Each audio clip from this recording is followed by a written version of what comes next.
পরীক্ষাতে যে সমস্ত কাজগুলো করলে তোমার পরীক্ষা অথবা সেমিস্টার বাতিল হতে পারে সেই সমস্ত কথা বলবো আজকের এই ছোট্ট ভিডিওতে। তার আগে বলবো এক্সাম সেন্টারে কি কি ডকুমেন্টস নিয়ে যেতে হবে, অথবা পরীক্ষার খাতা কিভাবে সাজাতে হবে, কিভাবে লিখতে গেলে পরীক্ষার নম্বর ক্যারি করতে পারবে ইত্যাদি বিষয় নিয়ে অলরেডি ভিডিও ডিসকাস করেছি। যারা এখনো পর্যন্ত দেখোনি, ভিডিও ডেসক্রিপশনে লিংক দেওয়া রয়েছে, সেখানে গিয়ে অবশ্যই তোমরা দেখে নাও। তো চলো আজকের ভিডিওটি শুরু করছি। চুরিবিদ্যা মহাবিদ্যা, যদি না পড়ো ধরা। ঠিকই বুঝেছো আমি কি বলতে চাইছি।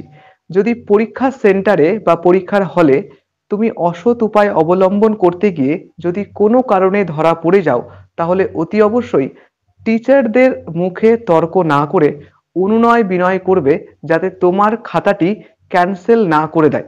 যদি তোমার খাতা ক্যান্সেল বা আরে করে দেয়, তাহলে আগামী বছর আবারও পুনরায় সেম পেপারের এক্সাম দিতে হবে। তাই টিচারদের মুখে তর্ক না করে বরং এটা বোঝানোর চেষ্টা করবে যে পরবর্তীতে এই ধরনের কাজ তুমি কখনোই করবে না। পরীক্ষা হলে মোবাইল বা ইলেকট্রনিক যন্ত্রপাতি নিয়ে যাওয়া বারণ রয়েছে।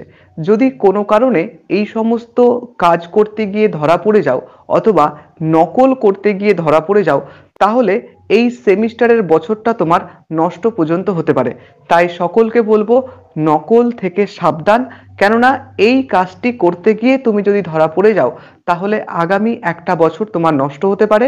তা সত্ত্বেও যদি কোনো কারণে টিচার না শুনে তোমার খাতাটি আরে করে দেয় অথবা পরীক্ষার খাতাটি ক্যান্সেল করে দেয়, তাহলে তুমি কি করবে, পরবর্তীতে কি করতে হবে এই বিষয়েও ভিডিও অলরেডি দেওয়া রয়েছে। সেই ভিডিওর লিঙ্কটিও ডেসক্রিপশনে দিয়ে রাখলাম।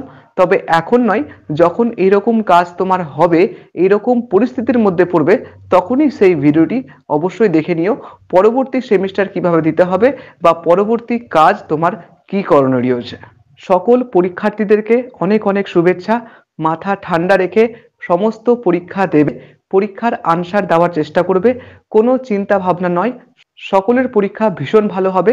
কি কি নিয়ে যেতে হবে অবশ্যই বলেছি, সেগুলো অবশ্যই নিয়ে যেও এবং ঠান্ডা মাথায় পরীক্ষা দিও।